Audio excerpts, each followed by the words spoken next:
Hey, I'm Gav from GavTakesPhotos.com, and today we are at Tower Bridge for sunrise. It's going to be a little bit different today. It's very dark here, but we're going to be using the iPhone and a new app I've discovered to do some long exposure photography. So let's get to it. Let's do some photography.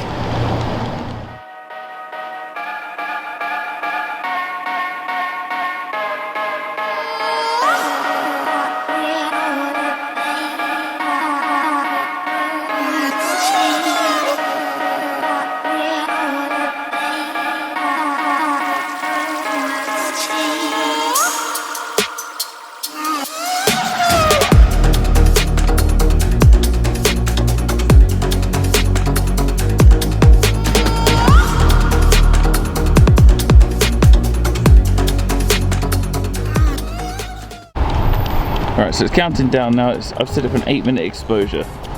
The app is called Even Longer, and all you have to do is get a tripod, mount your phone on it, choose the lens and exposure time, and just press go, and it just does it automatically. And I've set this up for an HDR shot, and it's going to take the picture in RAW as well, which is pretty sweet. I mean, this app does cost a little bit of money, but honestly, for the output it's been giving me recently, I'd say it's worth it. I'm hoping 8 minutes with a little bit of cloud movement is going to look pretty sweet here.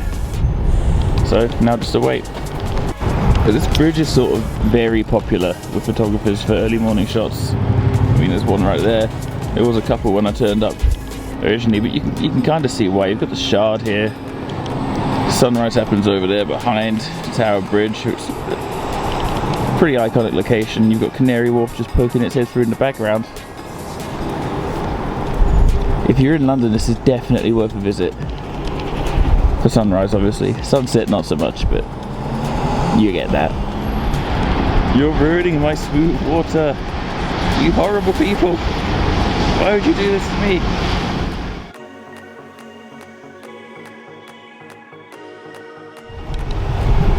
It's almost done. It's a long old time waiting for this. You can set this up to like a few hours if need be, but honestly 8 minutes is enough. Alright, wait for it to load down there. Is that done?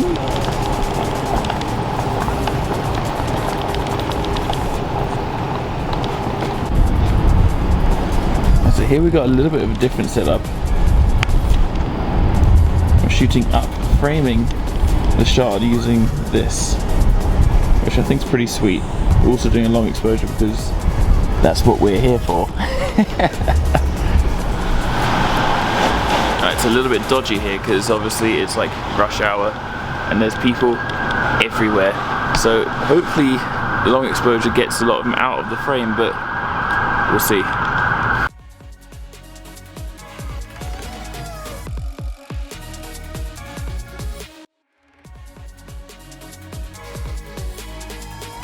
Now I've managed to actually have a look at these pictures because it's shot on the phone, so you can edit it straight on Lightroom Mobile, and I think they're pretty sweet. The one underneath the bridge looking at the Shard's a little bit blown out, but is what it is. Yeah, I think if you're looking at long exposure photography on your phone, I mean, you can't really go wrong with this app. So look it up on the App Store, Even Longer. Tag me in the photos you take, because I want to see what everyone else is creating. Anyway, I'll see you in the next video. I've been Gav from Gav Takes Photos. Ciao.